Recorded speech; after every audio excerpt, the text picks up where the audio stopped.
Here we're going to demonstrate the process of lowering a mast using an A-frame mounted to the deck of the boat.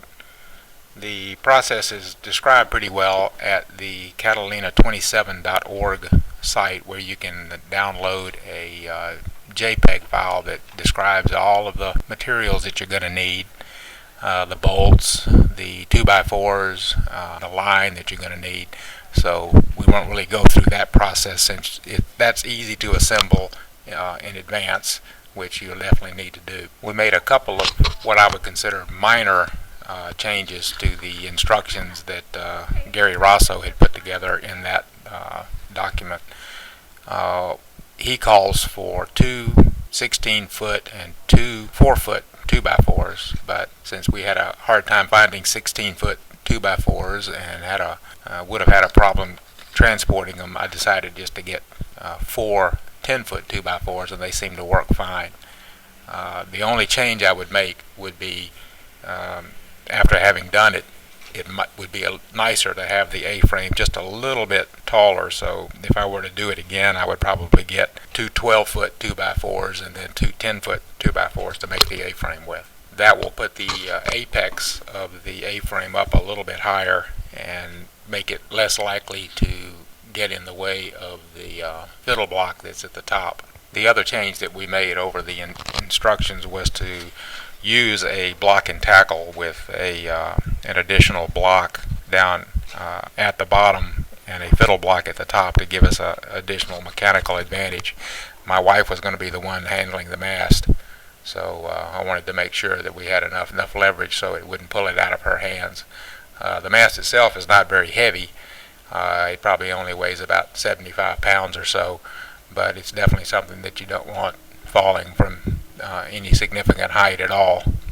Once you get the A-frame assembled, you've got to tie all the lines to it. There's 2 lines that go from almost the top of it that go back to the stern cleats, and there's a single line that goes from the apex down to the bow cleat. That's what holds the mast in position once you get it mounted into place.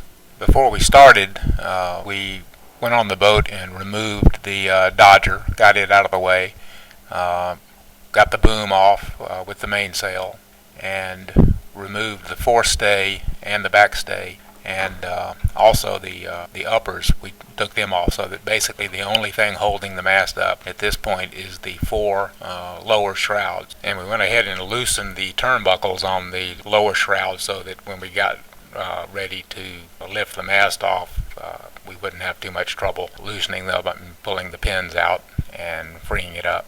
Although there are 3 of us doing this process, I don't think it would be any problem for 2 people to do the thing from start to finish.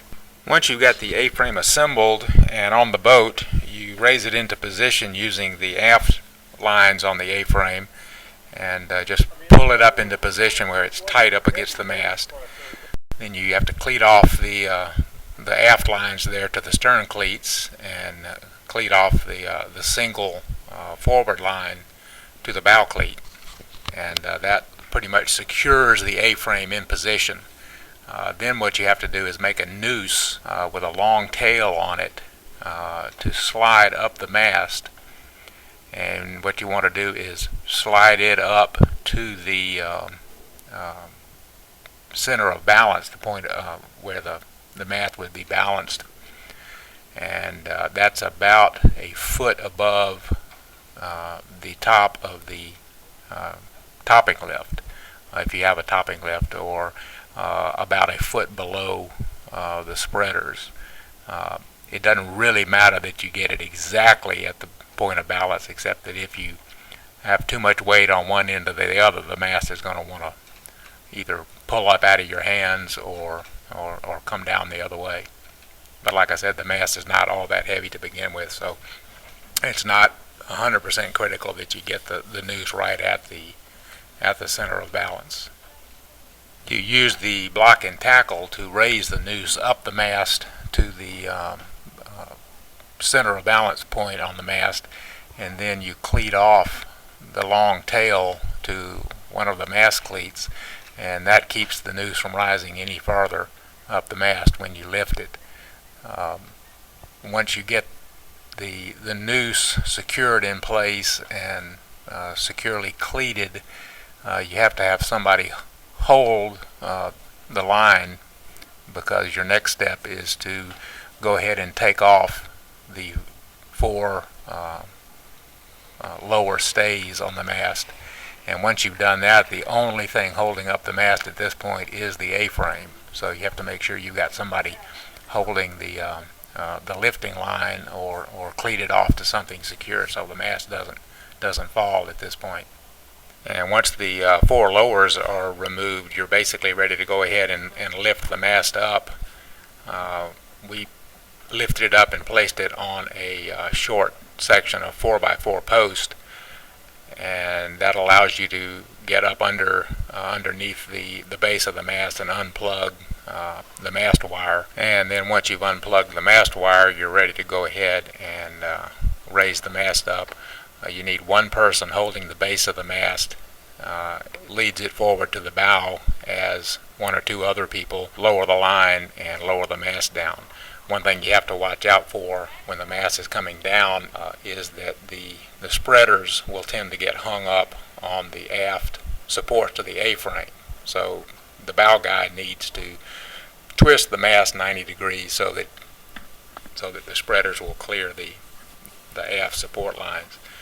We didn't do that and got the mast caught, but it's not such a big deal. Somebody can go up and loosen it up.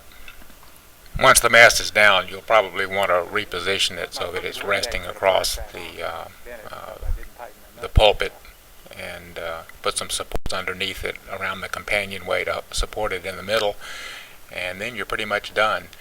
I think we're going to leave the A-frame in position so that we'll be ready to use it to raise the mast back up once I do some work at the masthead and install the new roller furler that we're going to be putting on.